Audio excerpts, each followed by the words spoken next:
Hello and welcome to another video aimed at helping improve English fluency in church and when speaking about God in English. A lot of us learned to preach and how to take prayers and services in Spanish, and so the transition is not always very easy.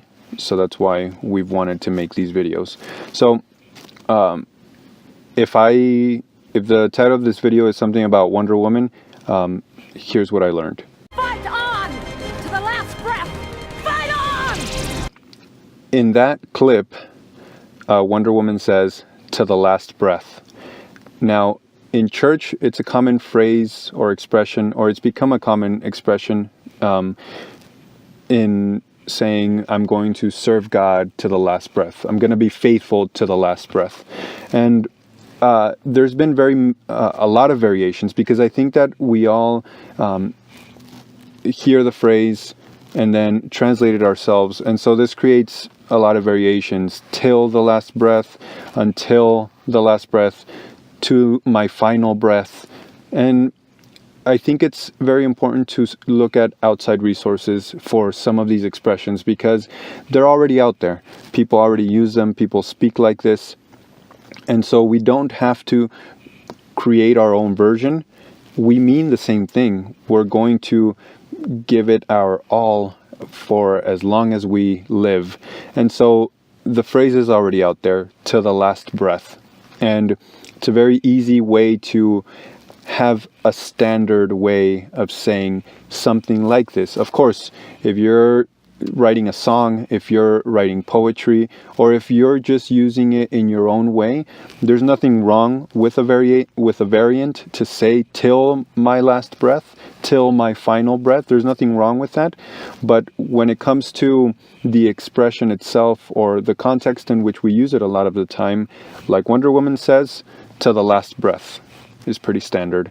Look to outside resources. And then tip number 2, don't be overly formal. I've heard many brothers and sisters, when taking prayers and services, or generally speaking God's word, we kind of switch to a religious English mode, and that typically means no contractions. So no it's, no we've, we're, no theirs. It all becomes it is, it has, he is, she is, we have, we are. And so brothers and sisters, and I'm guilty of this too, we kind of formalize our speech, and we don't use contractions anymore. And one of the things that this does is that it makes us sound very unnatural, because in English, there's not the same difference between formal English and everyday English. They've kind of blended, or they're more blended than in Spanish. So in Spanish, we speak a more formal English in church. In English, our English, the English we commonly speak, tends to be formal enough. And so when we start to break apart all of the contractions that we're using in church, we sound very unnatural. Like we don't know how to speak English as well, or like we've learned English, when many of my brothers and sisters grew up speaking English and have gone to school in English, and so we don't speak like that. Even in oral presentations, contractions are not bad. It's just, it's part of normal speech. So feel free to use contractions. Keep using them. Not all the time. You can break words apart. That's fine. But as long as it's not to just extend the length of your sentence, then it's fine. So don't be overly formal, I guess would be tip number 2. Or you don't have to be overly formal. You can be. And then number 3, sayings. So there's a lot of sayings in Spanish that are very specific sayings. An example of a very specific saying is, camarón que se duerme, se lo lleva la corriente. In English, if you're ever translating and you hear a saying like that, it's very difficult at times to translate it, because you're so busy trying to translate the words that you forget that that's a saying, or not that you forget, but you don't catch it in time and you start translating it. But if the more aware you are of the essence of the saying, the easier it is to translate, because the translation for this, in my opinion, would be you snooze, you lose. And so that's very easy to say in English, and it's not as specific. And there's a lot of sayings like this.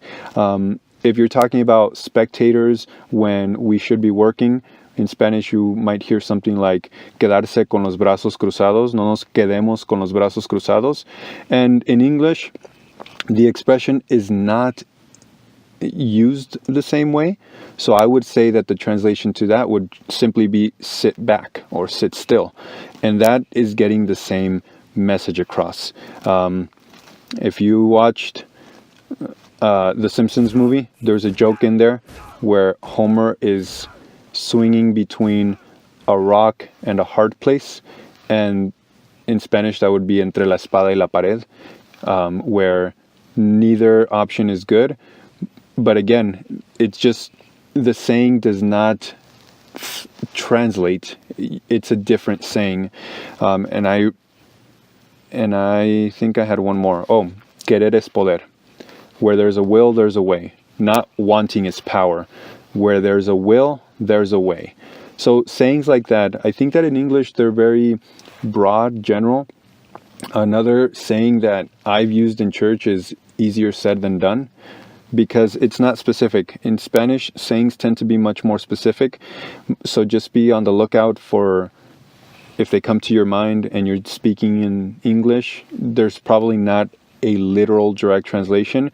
It's probably just something that means the same thing. So sayings, I would love it if you commented below sayings in Spanish that you've heard in church, or just general common sayings that we can find translations for in English, or alternate sayings in English, and then maybe we can make a video dedicated to just sayings and expressions that can't be translated. And then the last thing I wanted to mention, or second to last, experimentar is not experiment, it's experience.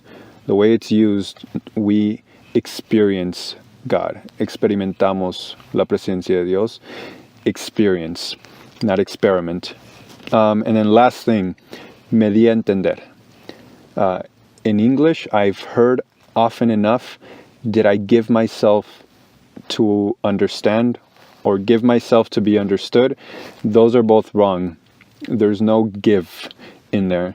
It's either did I make myself clear or was I understood? And there's different ways to say that. Towards the end of the prayer or service, Church of the Lord, I hope I made myself clear. I hope I was able to explain myself. I hope I was understood, but not I hope I gave myself to understand. No giving. That's solely in Spanish. It doesn't translate. So those are the tips for this video. I hope you stayed till the end. Maybe I should have put that last one towards the beginning, but please feel free to contribute. We want to address as many things as possible and as often as possible, so please let us know your suggestions and things like that. All contributions are welcome. Hope this video helps. Till next time, God bless you.